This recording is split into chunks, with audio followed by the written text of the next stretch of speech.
Barka da an tayawa, tabbatar da ka danna subscribe da kuma alamar ƙararrawa domin samun sabbin fina-finan Indiya Hausa. Kuma duka a kyauta! A Indian Hausa Channel TV. Miskila kayataccen kapce ne da kamfanin Al-Hussein Record masu birbiɗin fassara suka fassara muku shi. Miskila kayataccen labari ne akan wani gawurtaccen shedan. Ba shi da wani burin da ya wuce ya ga ya mallaki miskilin iko don addabar duniya.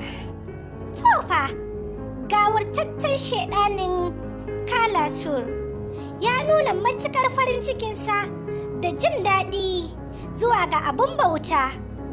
Yana nuna wa abun bautan ne cewa yau ne ranar cikan burinsa tun da ya kwamuso ɗaya daga cikin ahalin da yake nema don cikan burinsa na miskilin iko ya tabbata a tattare da shi.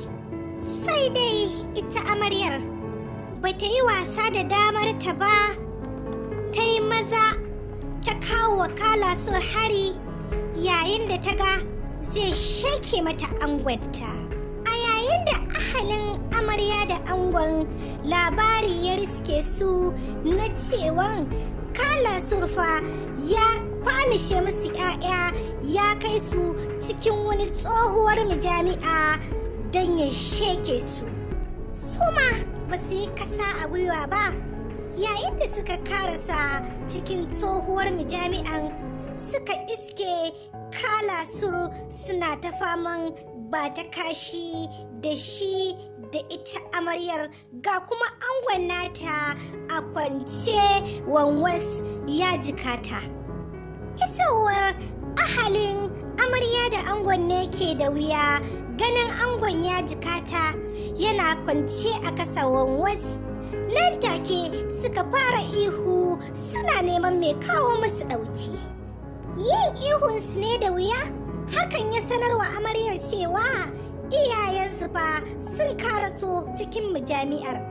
Nan take ta kara samu wani kwarin gwiwa ta yi kukan kura ita amaryar ta ɗauki wani gatari da ke kusa da ita ta datsewa shi Kalasur ɗin hannu.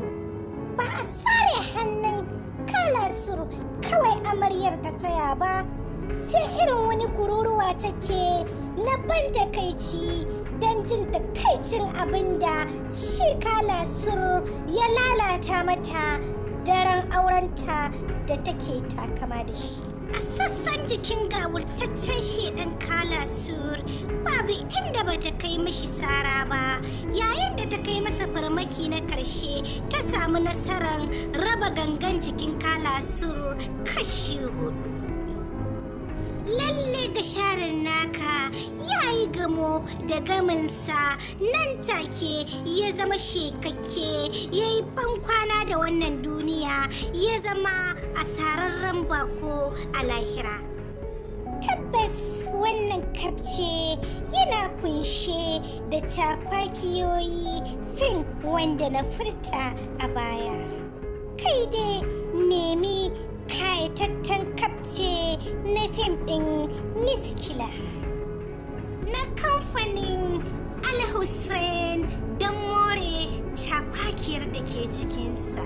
Kada ka manta idan wannan shine zuwanka karo na farko zuwa wannan tashan mai suna Indian Hausa Channel TV. Masoya ku danna mana subscribe da kuma alaman kararrawa don more fashin baki da ke cikinsa ko kuma in ce recap na fina-finan Indian fassarar Hausa. Kai dai kulla halaka da wannan channel tamu mai albarka mai suna Indian Hausa Channel TV. Don sanar da ku masoya da zarar mun ɗaura.